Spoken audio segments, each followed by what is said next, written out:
pero además de que levitaba, era impresionante porque cuando él entraba en ese trance, no solo fue que no se acordaba, o sea, que le podían enterrar agujas, lo podían mojar, lo podían quemar, o sea, lo que sea, este señor no sentía absolutamente nada. Hay una leyenda sobre Juan que dicen que lo metieron en aceite, chas, hirviendo y sobrevivió. O sea, la gente creía en su corazón que el milagro era lo común. Y es este Jorge, que es un soldado de Capadocia, el que vence al dragón y frena estos sacrificios humanos.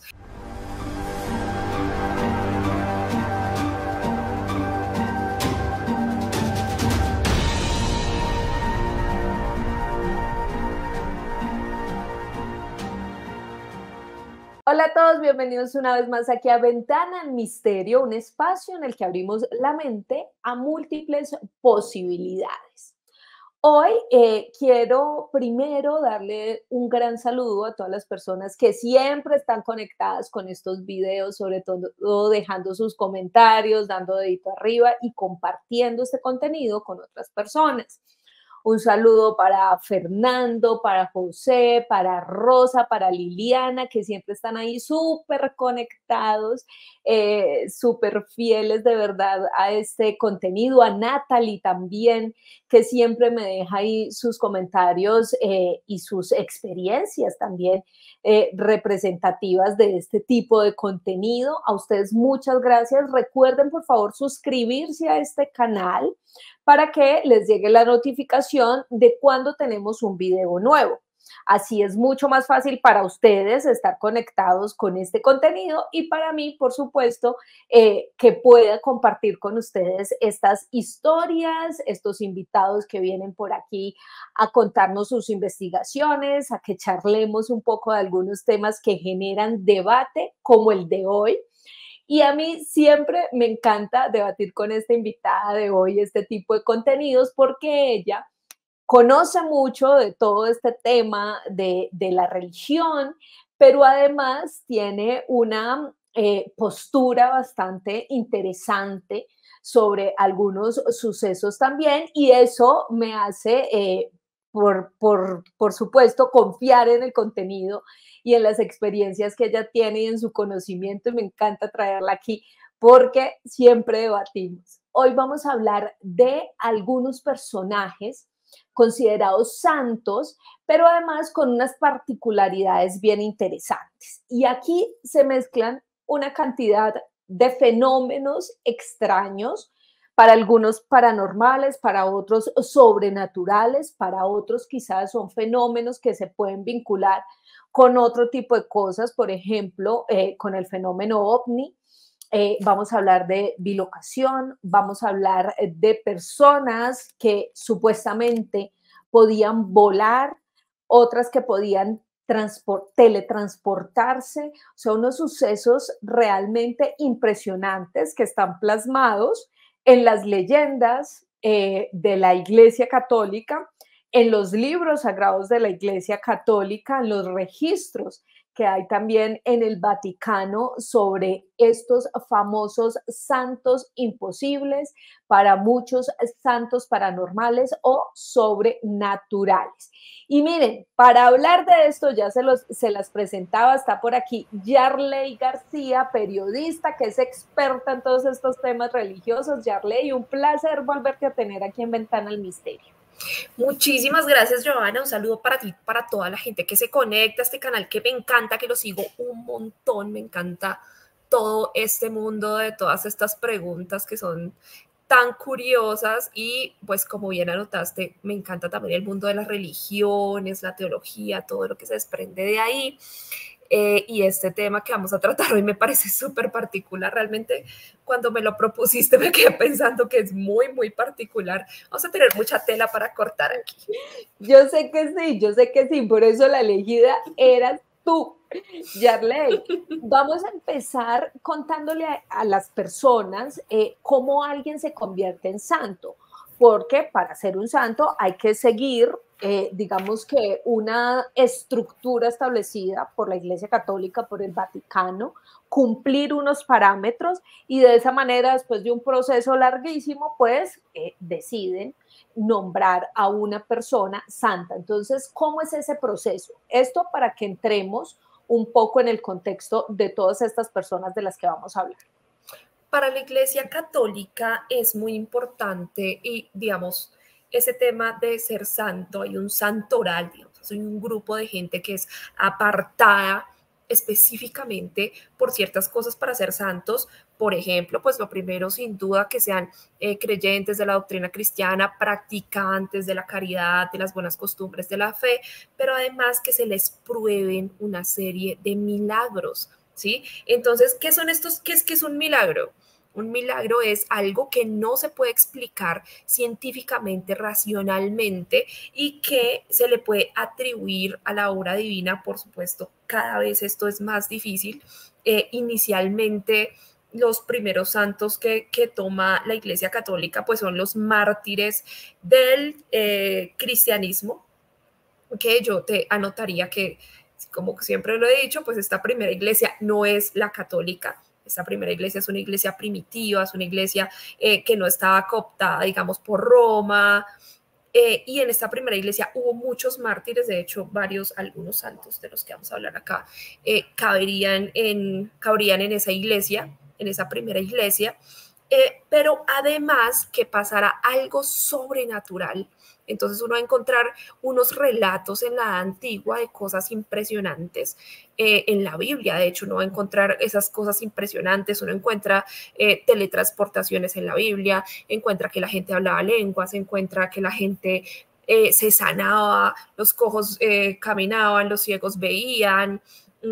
Cosas como las que hizo Jesucristo. Jesucristo tiene una, perdón, una especie de profecía donde él dice que los cristianos, los que creen en él, harán lo que hizo él y cosas mayores hará. Entonces, cuando se pone a pensar en esos términos, ¿qué hizo Jesús? Entonces uno puede dar cuenta como todos los milagros que se encuentran en la Biblia, en los evangelios sinópticos o en los primeros 3 evangelios.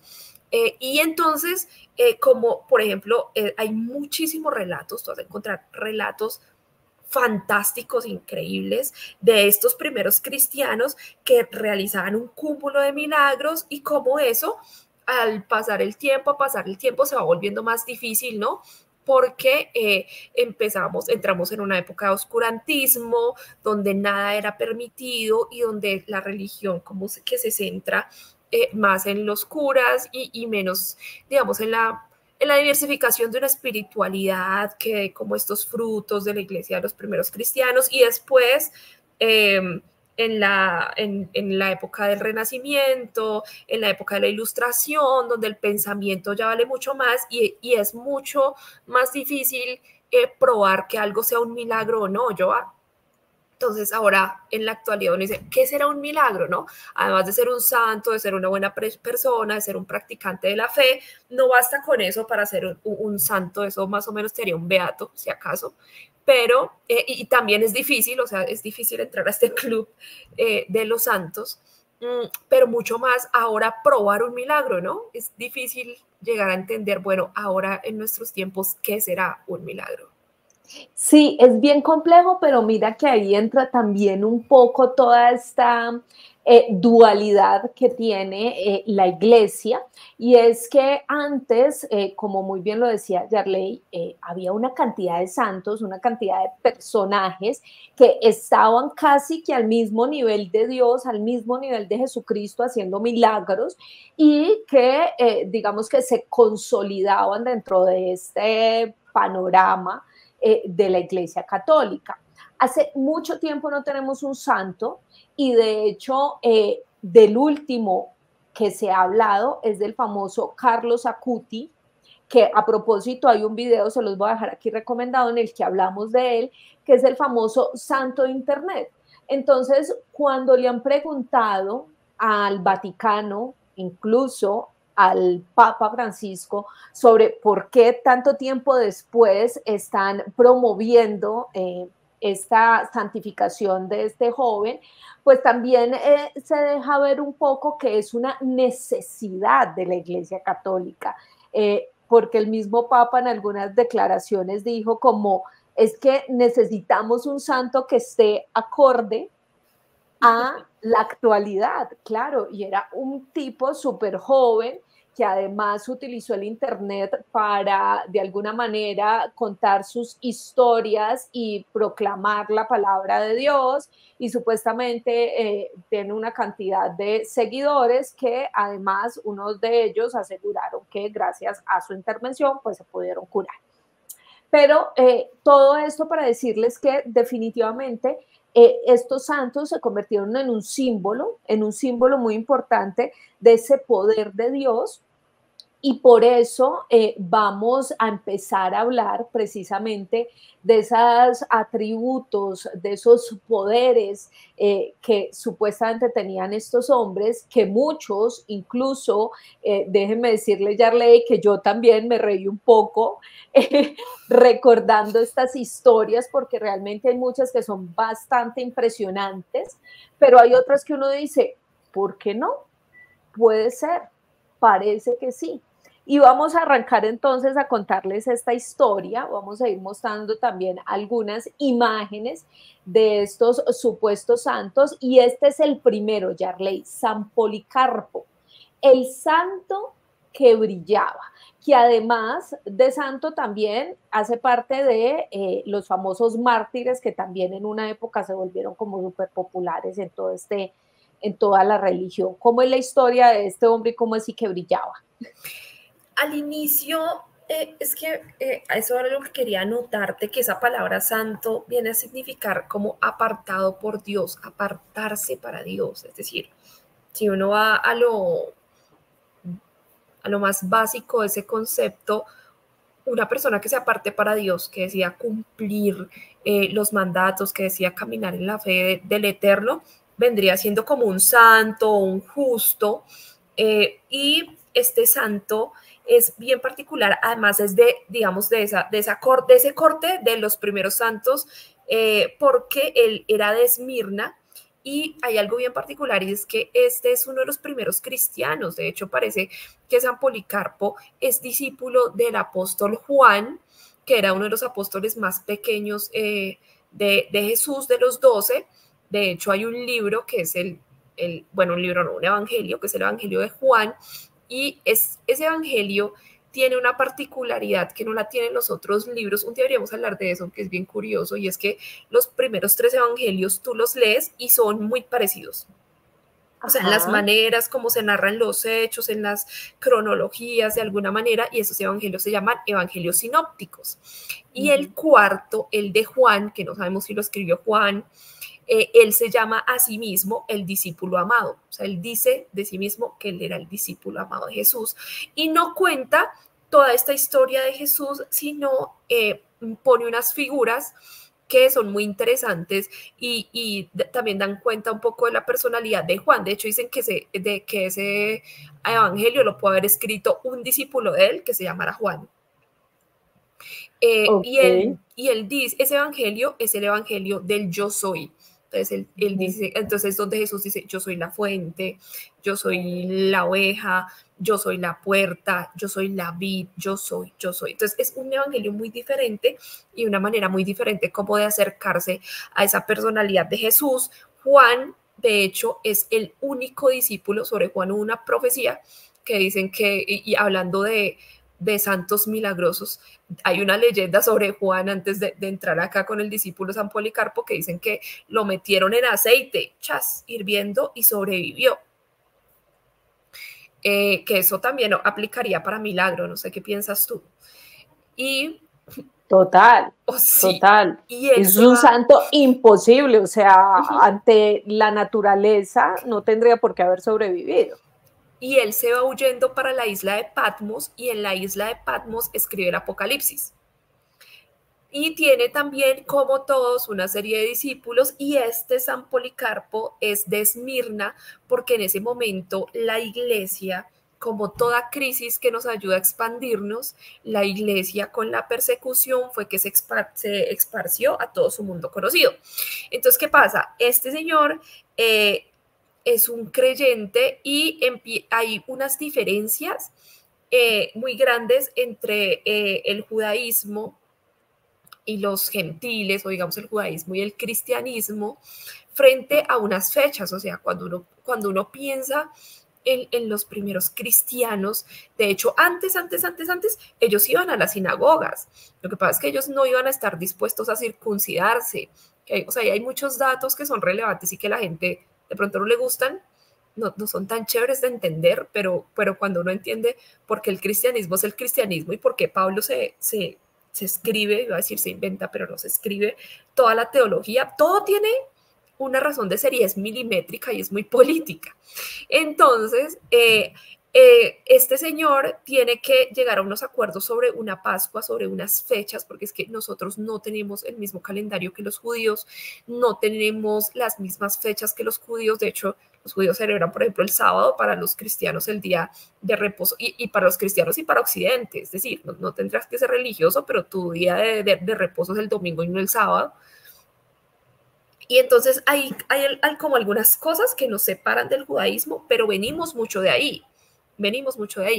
Entonces, tiene como unos desacuerdos, una serie de desavenencias, pero además lo querían obligar a adorar al César de su época.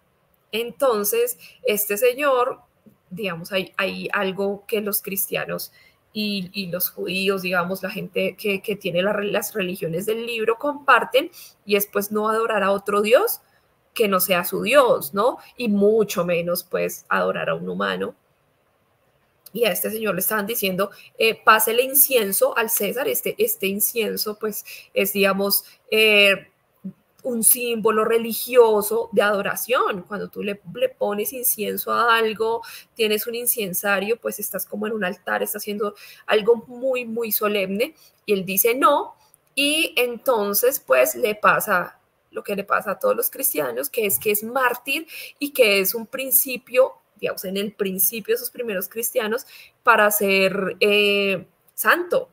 Entonces a este señor le atraviesan con un costado, lo queman, pero dicen que cuando lo queman no queda achicharrado, sino queda brillante como oro, y que además, o sea, yo no me imagino que estar cerca de carne quemada tiene que ser una de las, o sea, a uno se le quema algo en la casa, ya es un olor, pero imagínate carne quemada, tiene que ser un olor absolutamente terrible, y dicen que olía a incienso, o sea, olía a adoración.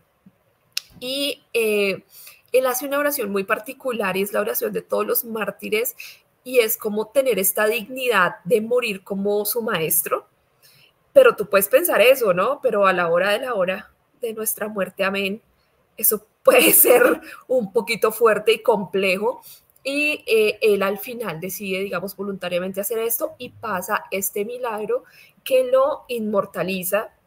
Y hay algo ahí con esos milagros de los primeros cristianos, y es que están basados en la tradición oral, ¿no? O sea, digamos, no tenemos ninguna prueba, pero es la fe que recae sobre esas historias, pues las que hacen que permanezcan hasta hoy.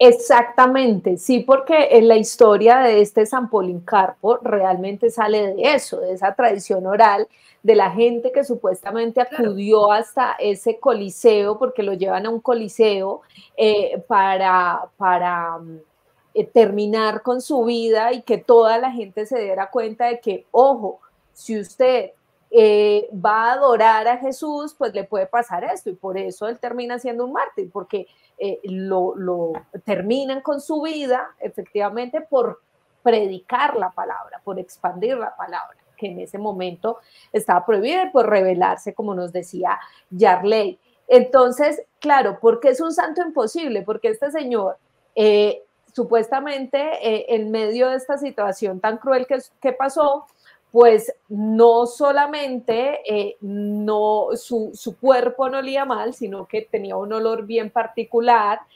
relacionado precisamente con ese olor del ritual cristiano santificado, y además que mientras ese juego salía, no atormentaba a quienes lo estaban viendo, sino que parecía un brillo, un esplendor, como si algo divino se desprendiera de allí, del cuerpo de este personaje. Y empieza a trascender esta historia y queda precisamente en todas las leyendas de la Iglesia Católica. Pero yo sí quisiera, Yarley, y esta pregunta se la voy a hacer con cada uno de los que vamos a hablar, ¿crees que esta historia fue real o de alguna manera se adorna un poco precisamente como para dar a entender que ser mártir pues podría darte como ese don particular o especial? Yo siento que esas primeras historias que se tejen no tienen ese peso, digamos, ese sentido, esa narrativa, porque para los primeros cristianos, y de hecho para los cristianos se supone que la muerte es un alivio, ¿sí? Digamos, es algo doctrinal muy profundo, pero es que cuando tú te vas de acá y si tú eres salvo, pues tú te vas a ir para el cielo. Entonces, digamos que casi que era un honor. De hecho, el apóstol Pedro, cuando lo van a crucificar, dice, crucifíquenme de cabeza, porque no merezco el honor de morir como mi maestro. Entonces, digamos que había una narrativa de que ya sabían que se iban a encontrar con la muerte y además hay algo en esos primeros cristianos que yo podría anotar con ellos y que a mí sí me hace sentido y es los dones del Espíritu Santo. O sea, porque el cristianismo funciona por la creencia de Jesús, la teología de Pablo, pero también una mística muy importante que es el derramamiento de los dones del Espíritu Santo. Entonces, dones de sanidades, dones de liberación, don de profecía, don de lenguas. Es, por ejemplo, cuando está el derramamiento de Pentecostés, hay una historia donde dice que habían 120 personas ayunando. Entonces ayunaron, eran 500 inicialmente, pero pues ponle tú un ayuno así bien largo, la gente va menguando, va menguando, va menguando, y el día 120 hay un derramamiento del Espíritu Santo y eran judíos, algunos eran judíos y eran como de muchas partes que venían a Jerusalén a celebrar esa Pascua y empiezan, entonces digamos, si tú eras judío, pero eras, no sé, por el, no vas a hablar necesariamente lengua romana si no vives en Roma, ¿no? Entonces vas a hablar hebreo, vas a hablar otra cosa. Y decía que eran tan impresionantes que hubo un derramamiento del Espíritu Santo de los dones que unos le hablaban a otros en su propia lengua, misterios del Evangelio y estos lograban entenderlo. No sé si será algo mental y espiritual de una persona que dure tantísimo tiempo en ayuno y tantísimo tiempo meditando sobre algo, la mente también es algo muy poderoso, pero yo siento que en esos primeros cristianos por lo menos sí había como un amor y un decir yo me voy a morir y yo quiero seguir los pasos de mi maestro en todos los sentidos. O sea, en esa parte a mí esas historias me parecen súper bonitas porque veo que en esa primera iglesia hay un amor, hay una entrega, todos se compartían todo. Todos, digamos que no había como no había lo que hay ahora, como esas jerarquías donde uno era más y otro menos, sino que todos eran creyentes, todos vigilaban por la iglesia. Entonces, esos milagros eran muy comunes. O sea, la Sí. gente creía en su corazón Uh -huh. que el milagro era lo común, ¿no? Entonces, eso me parece, imagínate tú vivir una vida donde tú piensas que todo es un milagro y efectivamente te pasan un montón de milagros. O sea, increíble, eso es un modo de pensar como muy puro del corazón, ¿no? Como una inocencia, como un amor que a mí me parece muy bonito para estos primeros. Ya después te diré otras cosas. Ok, y ahí se pone bueno esto. Pero sí, claro, era gente tan consagrada que pues seguramente, y hay algo que dices que yo sin duda lo digo todo el tiempo en este espacio, en muchos otros espacios, y es que el poder de la mente es algo realmente impresionante. Entonces, mira, ahora nos hablan de yoga, de meditación, de lograr un nivel superior a través de estos temas que ayudan a poner toda tu mente y tu concentración para lograr algo, incluso la misma temática de manifestar que ahora está por todo lado. Seguramente para estos antiguos, pues ese tipo de cosas ya estaban presentes y hacía quizás que estas situaciones sucedieran. Porque miren, ya pasamos por ese que brillaba y que olía de una manera bien particular en medio del fuego, pero empezamos a hablar de cosas como, por ejemplo, la bilocación, estar en dos lugares al mismo tiempo. Y aquí hay una cantidad de historias, de verdad. Hablamos del Padre Pío, podemos hablar también de Francisco de Asís, o sea, hay muchos, muchos, muchos. Pero uno de los primeros es este señor, San Alfonso de Ligorio. ¿Cuál es la historia de él y cómo así que pudo estar en dos lugares al tiempo? Ese tema de la bilocación es bien curioso. Yo en la Biblia no lo encuentro el tema de la bilocación. Antes de hablarte de San Alfonso, te quiero hablar de un caso, y es de estos primeros cristianos que se pudieron teletransportar. O sea, de hecho hubo uno, Esteban, de Jerusalén a Etiopía. Entonces hay una historia en la Biblia muy curiosa donde dice que había un etíope que estaba leyendo una porción de Isaías, y este mártir se teletransporta, o sea, y se encuentra en camino del etíope, que pues, digamos, no estaba cerca de su rango, y para explicarle y bautizar a ese etíope.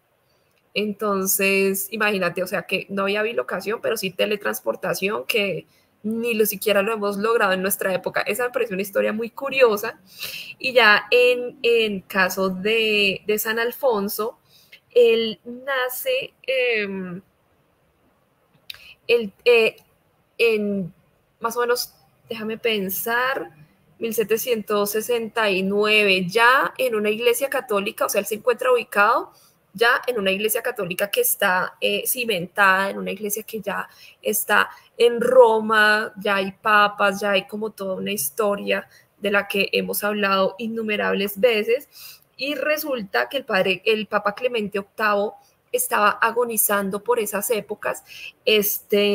San Alfonso se encontraba en su monasterio haciendo pues los deberes que hacen los monjes, que tú sabes que en ese tiempo los deberes de los monjes no incluían muchos viajes a Roma, sino eran más bien la lectura, la transcripción de textos, la meditación, la oración, y si se quiere algo de ayudar a los aldeanos, pero no era que estuvieran en Roma.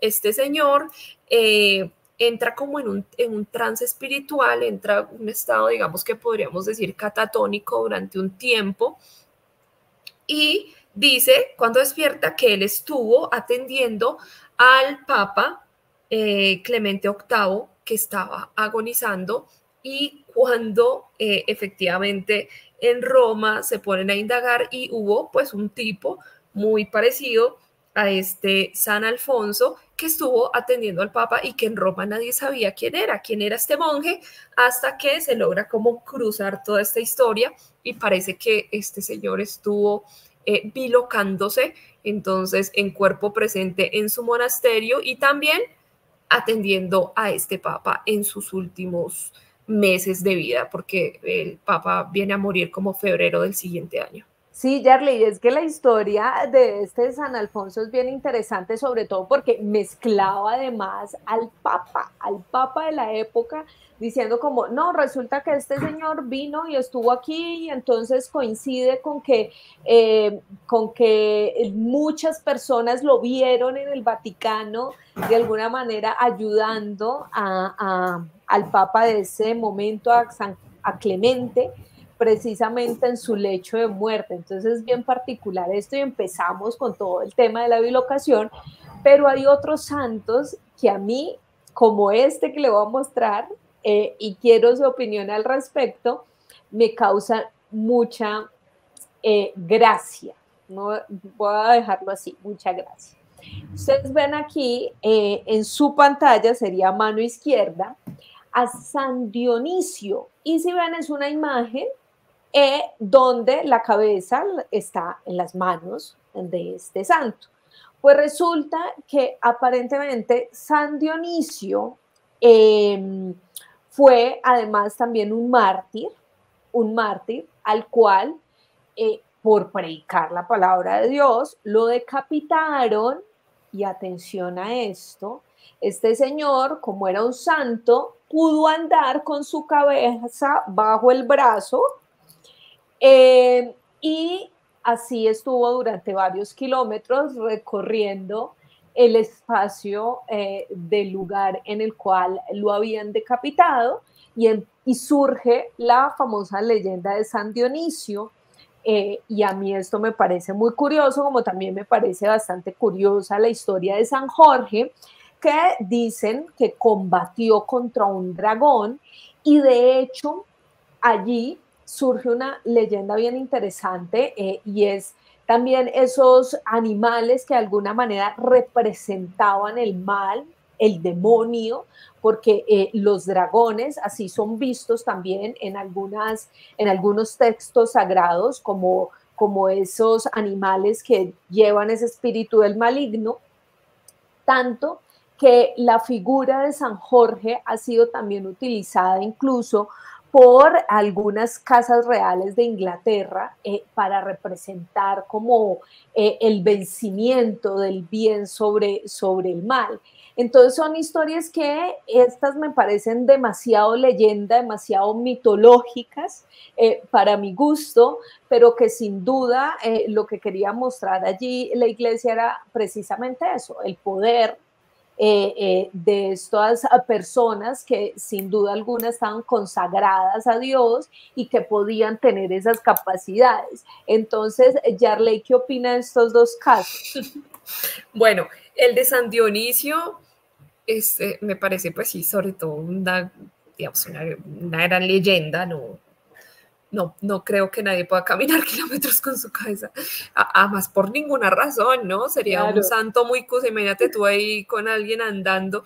Pienso que es que también en el momento que se dan estas historias, también enriquecen mucho la literatura, ¿sabes? Por ejemplo, que Sí. este San Jorge es muy famoso y Uh-huh. me confundo porque realmente es muy famoso, o sea, digamos que es famoso en Europa, profundamente famoso, Uh-huh. pero este señor tiene nombre en galés, tiene nombre en tunecino, o sea, es muy famoso, muy Uh-huh. famoso. Y él es el mártir que es protector de los caballeros, de los templarios, de los cruzados. Entonces, imagínate que no solamente esta cultura que es europea, a la que o sea, yo pensaría que es ese sincretismo, esa mezcla un poco de las tradiciones judeocristianas con toda esta cultura del rey Arturo y estas historias de estos caballeros súper valientes y de los druidas, de los celtas y de todo lo que pasaba ahí. De hecho, por eso te digo que tiene muchísimos, o sea, en cada idioma. Este es un santo que eso no pasa mucho, pero es un santo que cada idioma tiene como su recordación y su nombre y su leyenda alrededor de él. Él está también muy cerca de los primeros cristianos, apenas en el 275 después de Cristo, y resulta que hay una historia bien particular que algunos están situando en Beirut, en el Líbano. Dicen que en ese tiempo más medieval y más fantástico había un dragón, y es muy curioso porque lo busqué en muchísimas fuentes y lo cuentan con una naturalidad, pues como digamos uno podría leer un cuento de los hermanos Grimm o alguna cosa así. Y entonces es un dragón que hace un nido en un nacimiento de agua, o sea, imagínate tú, ¿no? Entonces, él hace ese nido en ese nacimiento de agua. Por supuesto, la gente no podía obtener agua. Pues si uno se imagina, o sea, ¿cuánto te imaginas? O sea, yo me imagino un dragón de Komodo, pero si uno va al medioevo, pues tiene que ser este dragón, el dragón, el dragón del Hobbit, el dragón sí, de estas películas del cine. Y entonces, ¿qué pasaba? Yo y queridos oyentes, necesitaba agua al pueblo, entonces empezaron a sacarle como unas ovejas, sacarle ganado, sacrificarle ganado, esto me recuerda mucho el libro de Enoch, sacrificarle ganado al dragón para que saliera, comiera y ellos pudieran coger agua. Se acaba el ganado, se acaban las ovejas en el pueblo y entonces empieza a mandarle humanos, ¿no? Entonces, bueno, vamos a hacer una rifa en este pueblo y hoy le toca a Joana, mañana le toca a Yarley y tome su mano para que el resto pudieran tomar agua. Y resulta que en estos tiempos, pues hay príncipes, princesas, hay reinos y un día en la rifa sale la princesa. Entonces, bueno, la princesa hoy se la vamos a dar al dragón, por supuesto el rey no lo permite y empieza a buscar quién me va a liberar a la princesa y es este Jorge que es un soldado de Capadocia, el que vence al dragón y frena estos sacrificios humanos y yo creo perfectamente que esto nutrió mucho todos estos cuentos de hadas que nosotros conocemos y que son tan comunes, ¿no? Porque antes no entraban muchos dragones en escena, dragones con princesas, ¿no? Como Mario Bros, no mentiras, como Mario Bros y como el medioevo. Pero... No, pero mira que nos parece gracioso, pero es una realidad. Lo siguiente, para todos los que están ahí conectados, varias cosas de las que ha dicho Yarley. Uno, siempre hay que entender cuál es el momento histórico del cual salen estas historias. Uno, eso es muy importante para saber, para entender mejor la narrativa que se usa, los modos en los cuales nos cuentan esas historias, y además entender también incluso los términos, ¿sí?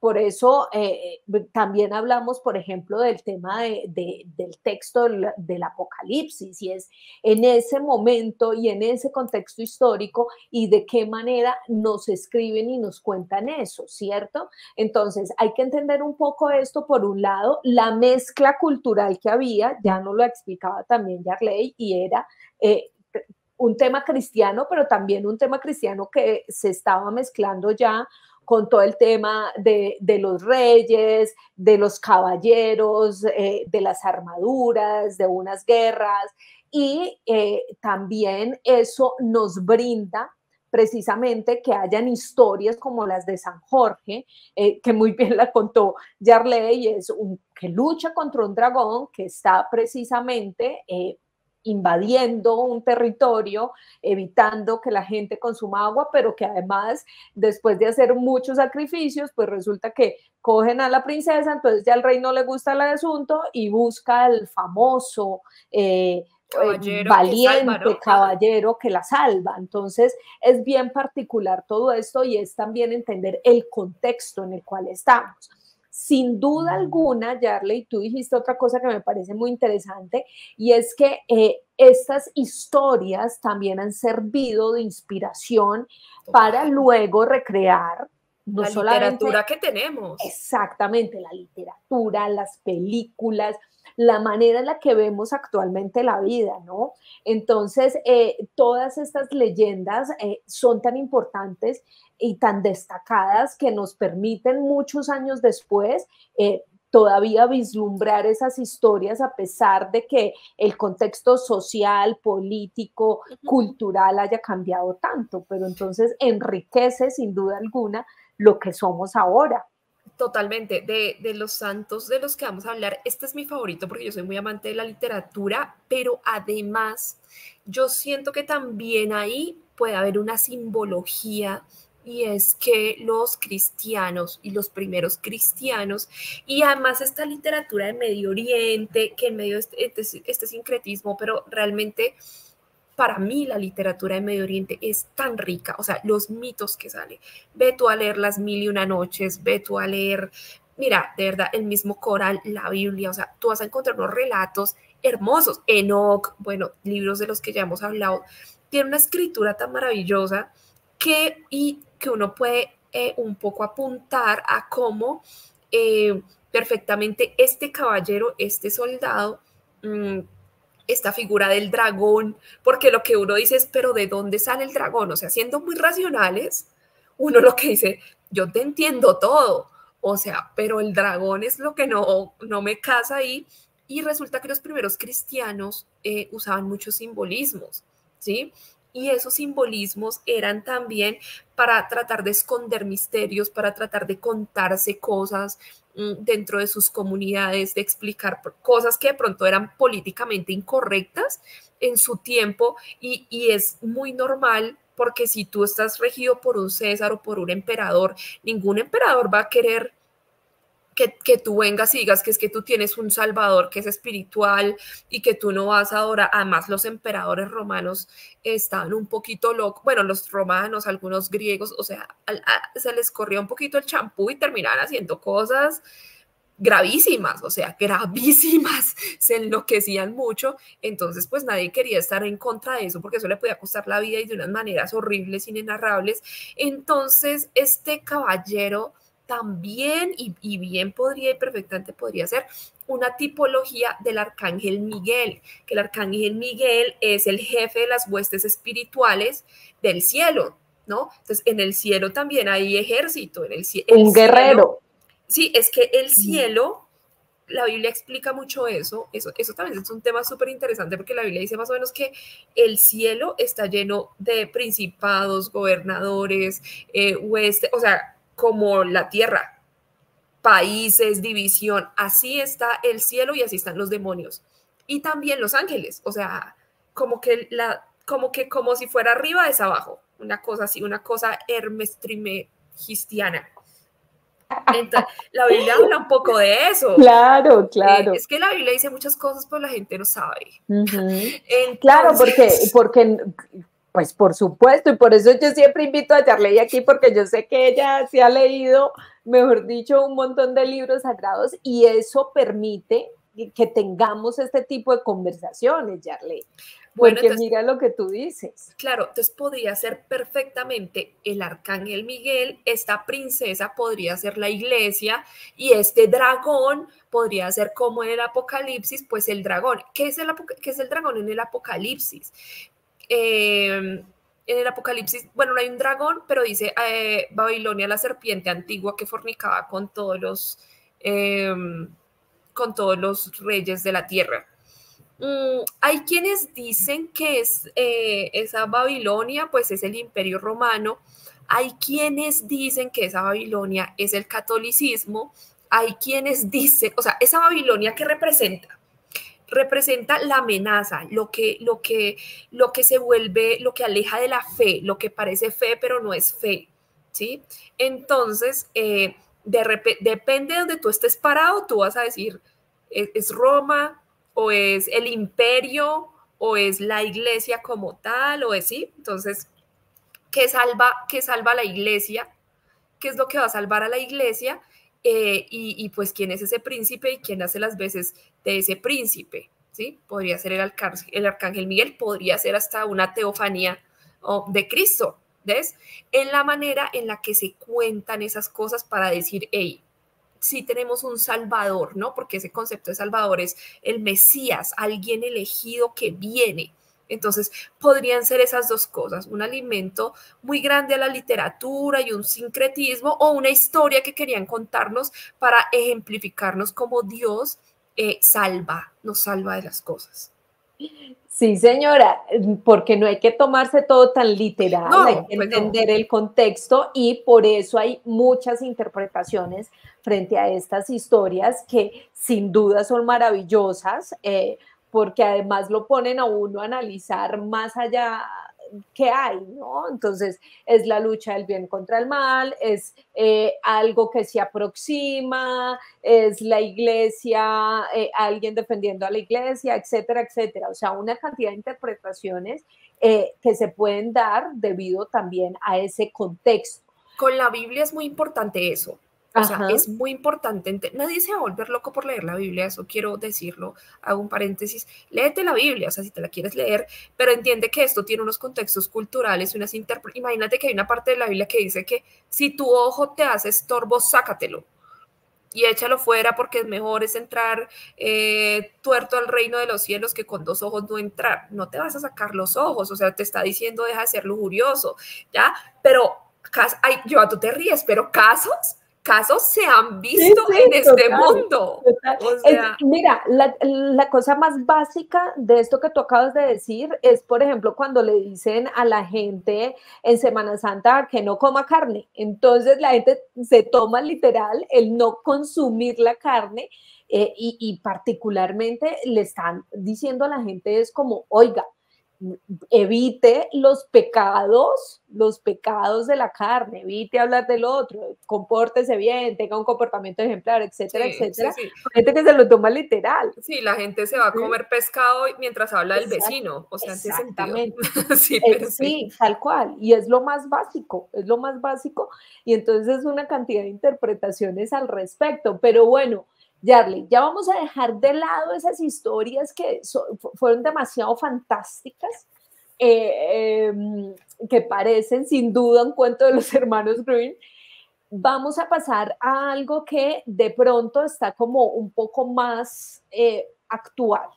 Y es este santo que se llama San Genaro, que es un santo que le hacen una veneración bastante importante en Nápoles, porque al parecer, aún en nuestra época, siguen sucediendo milagros, un milagro en particular que se llama la licuefacción de la sangre. ¿Y esto qué Eso es quiere decir? rarísimo. Es muy particular.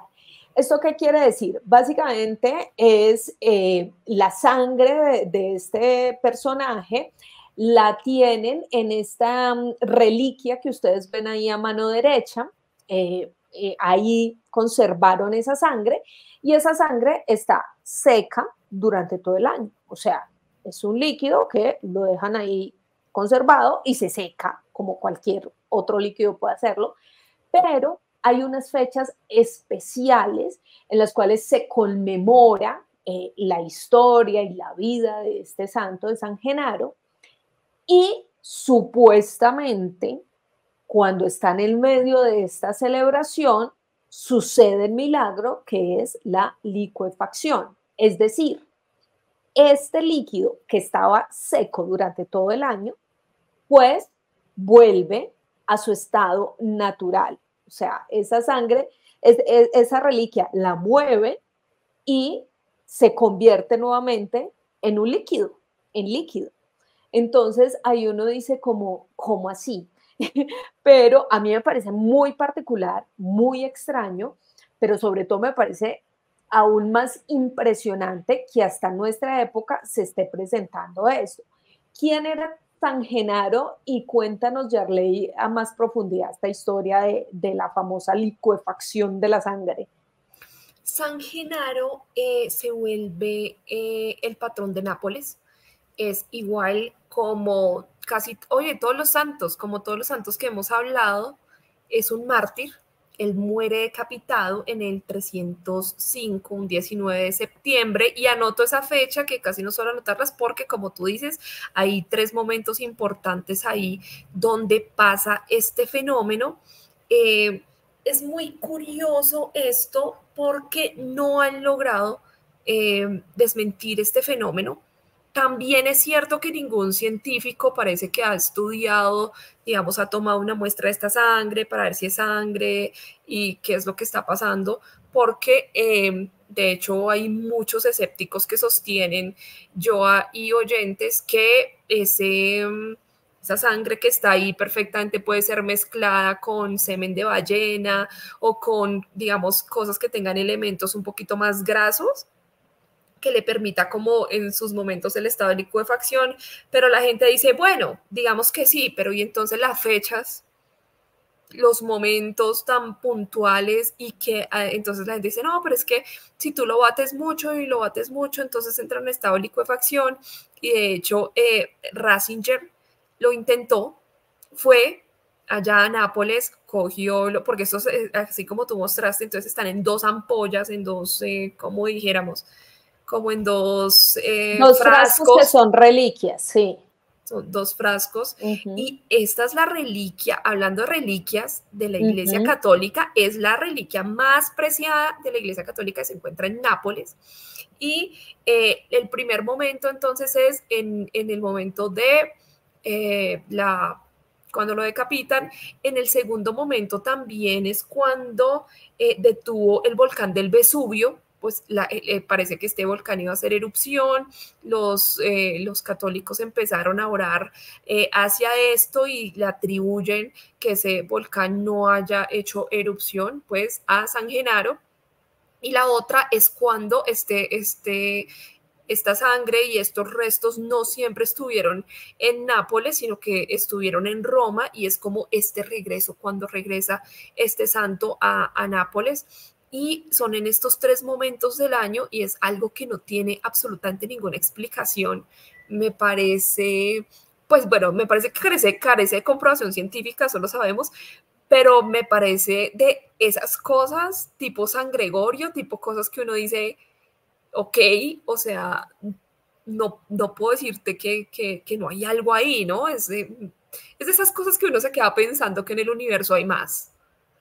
Total, total. Y esto, como dices, a mí de verdad me vuela un poco la cabeza porque, claro, alrededor de la historia de este San Genaro, que era Martín, no sé qué, empiezan a salir todas estas leyendas. La fiesta oficial es el 16 de diciembre y es el 16 de diciembre cuando un sacerdote muy importante de Nápoles o el papa de su momento va hasta Nápoles precisamente a hacer este ritual, pero es todo un ritual.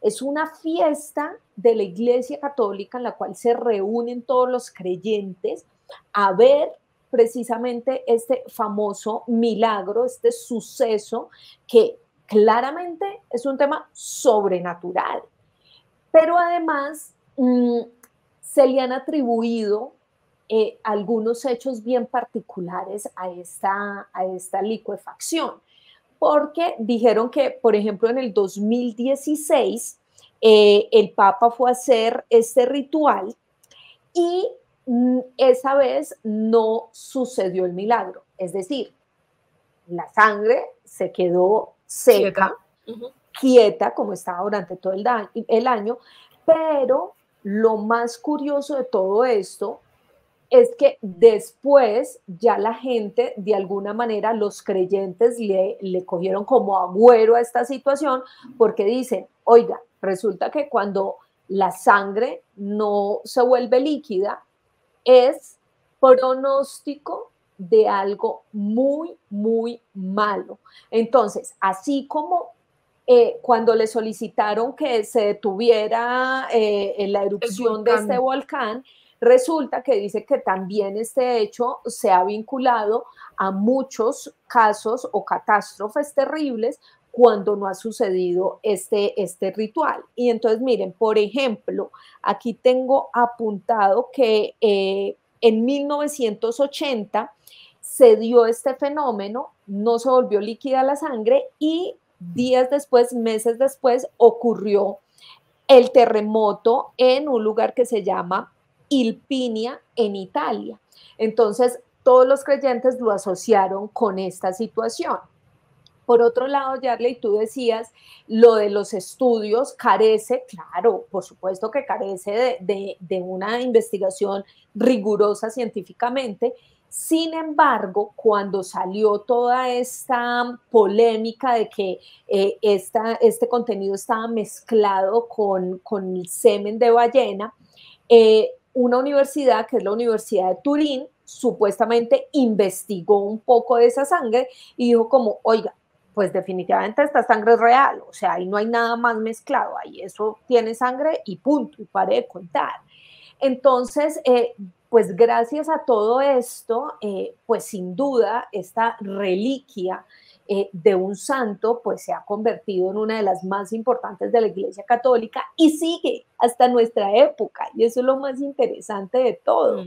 Sí. Eso para mí es sin duda lo más impresionante. porque como les decía, las historias anteriores uno dice como bastante fantasiosas, pero esto y que suceda a cada determinada fecha es muy particular. Sí, a mí también me parece súper particular y además que yo nunca he creído mucho en eso de las reliquias, porque es que tú dices, no, que tengo un diente del apóstol Juan, que tengo un hueso de, o sea, ¿cómo lo vas a tener? Eso no es real, para mí no es real. Entonces, por ejemplo, a gente que la quemaron, pero entonces resulta que ahora tienen el dedo, o sea, no. Y además que no era costumbre de los primeros cristianos tener estas reliquias, esto se vuelve, digamos, muy propio del catolicismo y de esta época donde la gente pagaba estas indulgencias por obtener un lugar en el cielo, no estar en el purgatorio. Entonces, digamos, lo de las reliquias para mí no es tan real, salvo esta. O sea, esta me parece maravilloso que han guardado esa sangre, que esté ahí, que sea una reliquia, porque me parece una cosa absolutamente fenomenal. Sí, total, total. Es bien impresionante esta historia que además tiene una cantidad de creyentes y de seguidores y que pues según los registros pues también se ha visto, no sé, puede ser coincidencia, puede ser una señal divina, no sé, pero que justo cuando no suceda este famoso misterio, esta curiosidad, este milagro, como ustedes quieran llamarlo, luego pasen cosas catastróficas, pues también entra uno ahí un poco a sorprenderse con eso.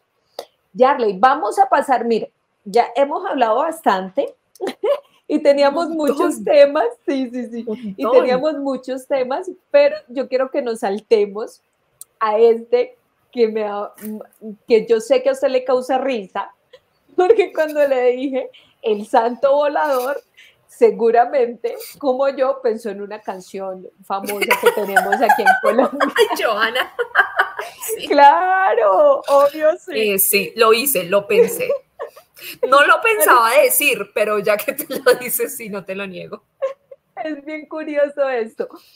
San Cupertino, el santo volador, que luego realmente lo convirtieron en el santo de los aviadores. Y tiene una historia que para mí, junto con otra, como por ejemplo la del Padre Pío, se convierte también en una historia personal muy fuerte, porque eran de alguna manera personajes que estaban un poco aislados de la doctrina quizás, precisamente por esos supuestos dones que tenían, pero que luego de que fallecen, pues resulta que ya la iglesia dice, ay no, sí, este era santo mío, entonces ahora la gente cree en ellos, entonces los cobijamos de nuevo.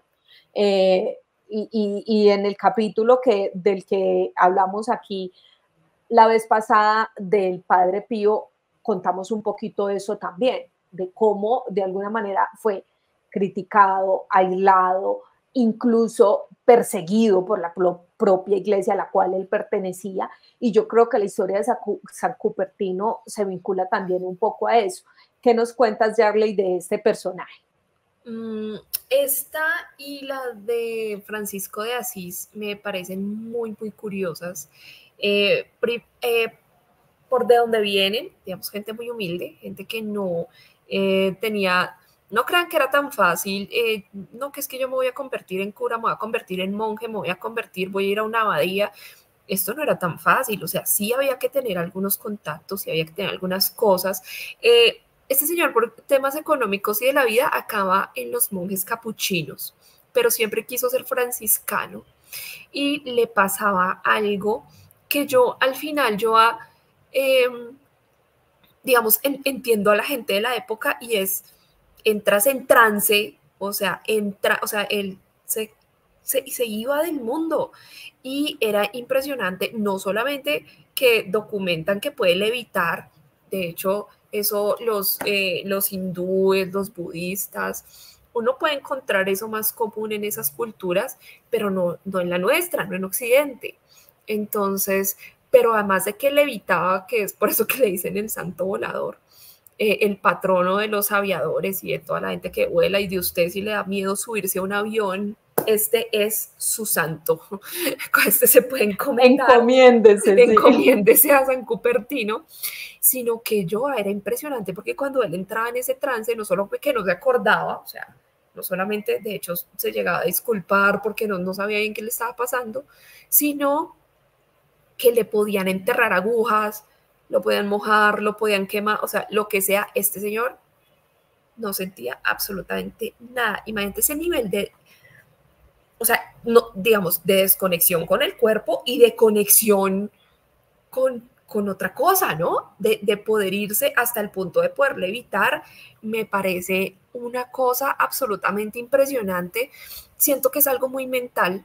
Siento que ahí tú vas a encontrar a muchísimos yogis de la antigua. Si uno se lee la biografía de Buda, también va a encontrar unos rasgos similares en esta gente que logra meditar profundamente, que logra entrar en estos trances. De hecho, uno puede llegar a encontrar yogis que meditaron, o sea, casi que hibernan esa gente, ¿no? 30 años, 50 años, hasta que se quedan así, pues, un montón de tiempo.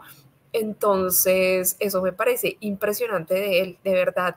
Me parece inexplicable, pero sí siento que es muy real y mucho más, digamos, más mental que milagroso, porque es algo que sí tenemos documentados casos en nuestra época contemporánea. Exactamente, sí, yo creo que más que una particularidad o algo que no podemos explicar, siento que de pronto para la época era muy difícil de comprender que alguien que pudiera llegar a estos estados de concentración tan fuertes, pues pudiera lograr que su mente se conectara con su cuerpo para hacer este tipo de cosas, que era finalmente levitar.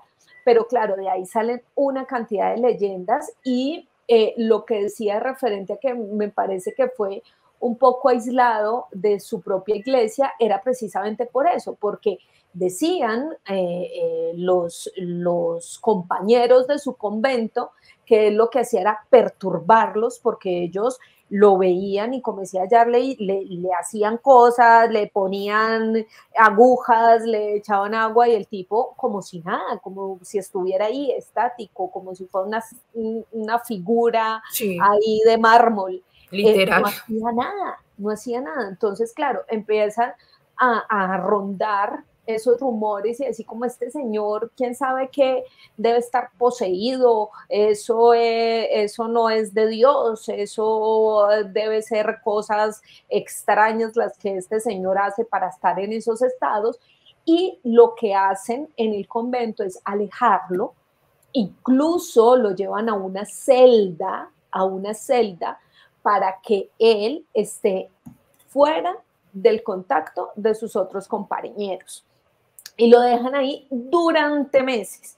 Y ahí sale la leyenda que por eso la figura con la que se representa a San Cupertino es esta cruz, porque supuestamente mientras él estuvo ahí privado de su libertad, veía por las rejas un cerro al cual estaban consagrando, están ahí haciendo una fabricación y además lo estaban consagrando y entonces habían varios obreros y no podían lograr mantener la cruz de pie y aparentemente San Cupertino con este don que tenía, pues logró estar en ese estado de trance, salir de esa celda y levantar esa cruz, pues porque tenía ese poder de levitar.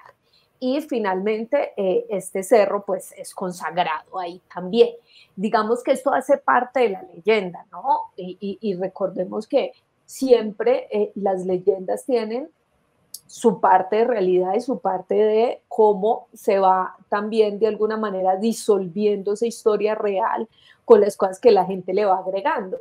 Pero sin duda alguna, yo sí creo, igual que Yarley, que esto no es imposible.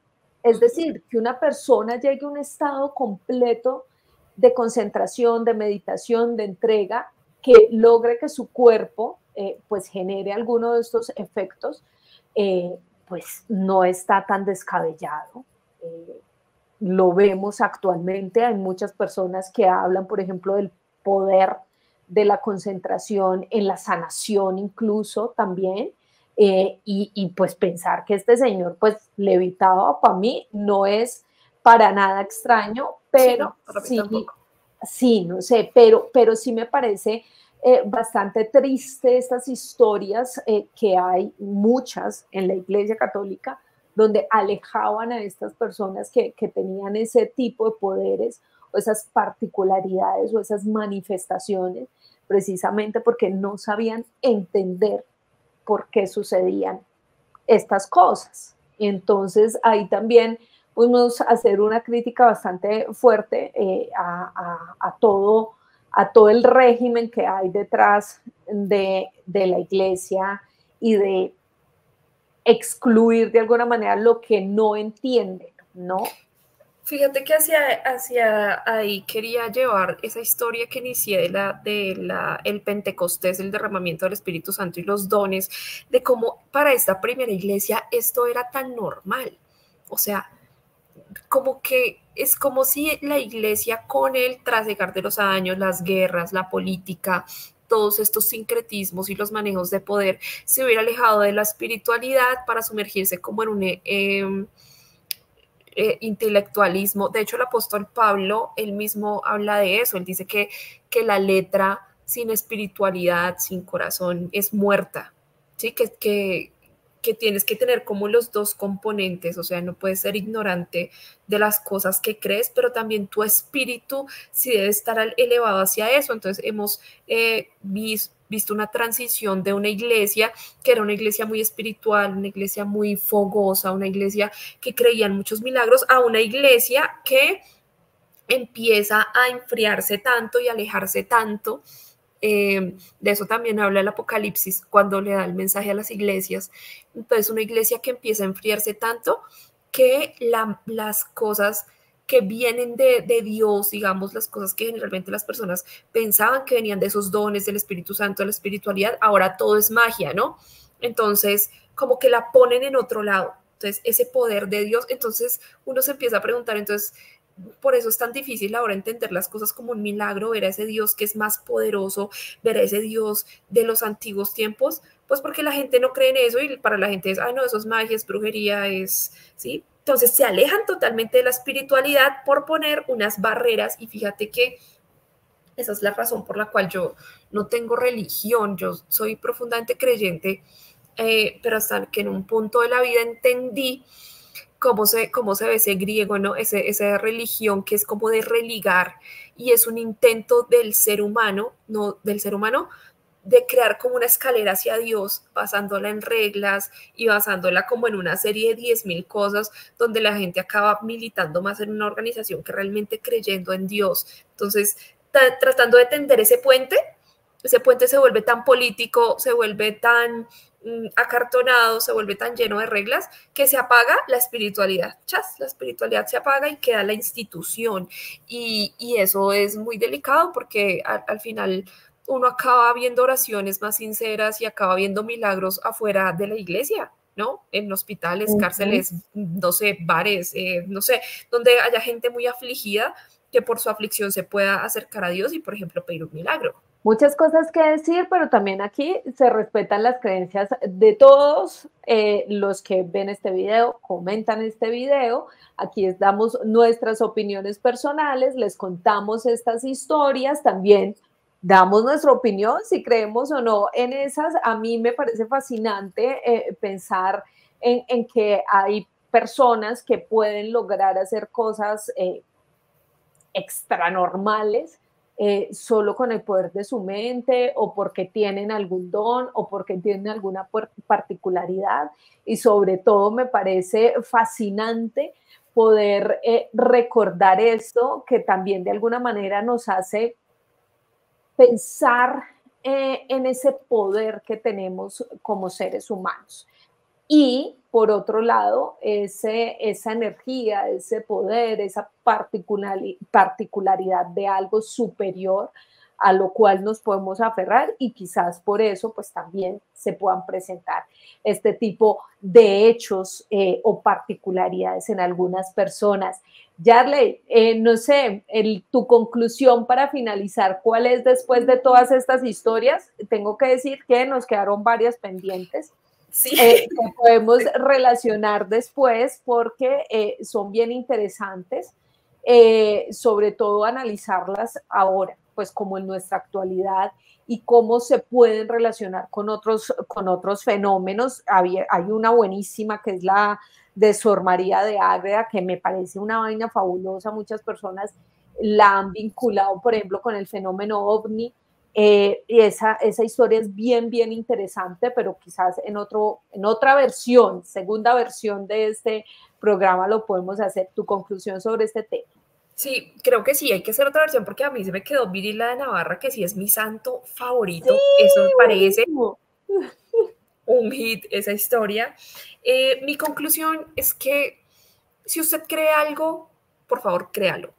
O sea, por favor, crea en los milagros, crea en todas estas cosas, porque creer y tener como un corazón de niño es una manera bien especial de acercarse a Dios. O sea, a Dios uno no se acerca a través de la ley, a través de otros, sino uno se acerca a través de una ingenuidad y de un creer que a pesar de todo lo de este mundo, pues sí existe algo como lo que sea para usted Dios, sea que tenga barba, sea que no, sea que esté sentado en una silla, sea que no, pero si usted cree, esa creencia le va a ayudar a avivar su espiritualidad y creer en milagros y creer que a uno le pueden pasar cosas buenas y creer que el mundo puede ser mejor y que por esas cosas el mundo puede quedar un poquito mejor de lo que está, y ser testigo de eso todas las mañanas y pensar en eso me parece bien importante. Yo no asumo la santidad como la asumen los católicos, sino como un proceso de ética, como un proceso de, hey, vas a seguir a Dios, síguelo, sé buena persona, sé una persona generosa, sé una persona decente, no hables de tu hermano, ayuda al que puedas, vive tus pruebas con humildad, vive tus momentos buenos con gratitud y cree que te puede pasar un milagro, que los milagros están a la vuelta de la esquina para los que creen, así como decían los primeros cristianos. Así es, qué bonita reflexión, qué bonita reflexión.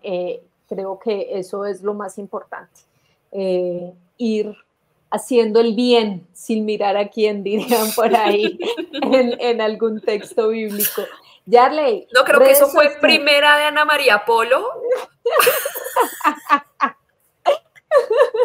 Bueno, A pero los queda la joanenses. frase. Sí. Yarley, redes sociales, porque, señores, esta mujer hace unos análisis buenísimos. Ustedes aquí la ven hablando de religión, de teología, de brujas, pero esta mujer hace unos análisis políticos buenísimos, sobre todo en TikTok. La veo ahí como súper activa. Entonces también pásense por ahí, le dan cariñito a esos videos de Yarley. Ahí está el arroba, pero igual recuérdanos ahí para que la gente te siga. Claro que sí, @YayisAnaliza en todas las redes, ahí me cuentan si quieren que les analice algo, con muchísimo gusto. Ya saben, ella es muy buena haciendo esto, así que muchas gracias, Yarley, por estar aquí, como siempre, en Ventana al Misterio, por tu tiempo y por divertirnos aquí un poco con estas historias de santos imposibles. Gracias por la invitación, Joa. A ustedes muchísimas gracias por estar ahí conectados, gracias de verdad por llegar hasta el final de este video.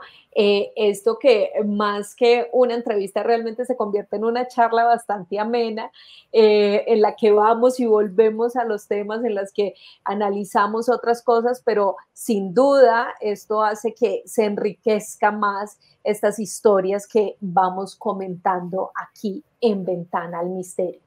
Recuerden varias cosas. Uno, darle dedito arriba a este video si les gustó. Dos, dejar sus comentarios. Tres, suscribirse a este canal. Pero además, recuerden que en la descripción de cada video les estoy dejando un enlace de Speaker donde ustedes pueden ir y descargar los podcast de Ventana al Misterio, llevarnos a cualquier lugar, a donde ustedes quieran y escucharnos en cualquier momento. También es otra opción para quienes de pronto no les gusta ver YouTube o si les parece más fácil escuchar, pues ahí tienen otra opción. Y también ahí les estoy dejando el correo de Ventana al Misterio por si tienen una historia que contar, por si les interesa algún tema, por si quieren contar su experiencia, pues ahí está ese medio para que nos comuniquemos, para que estemos en contacto y podamos tener una comunicación más directa entre ustedes y Ventana al Misterio. Gracias, gracias de verdad por estar aquí conectados y por hoy cerramos esta ventana al misterio.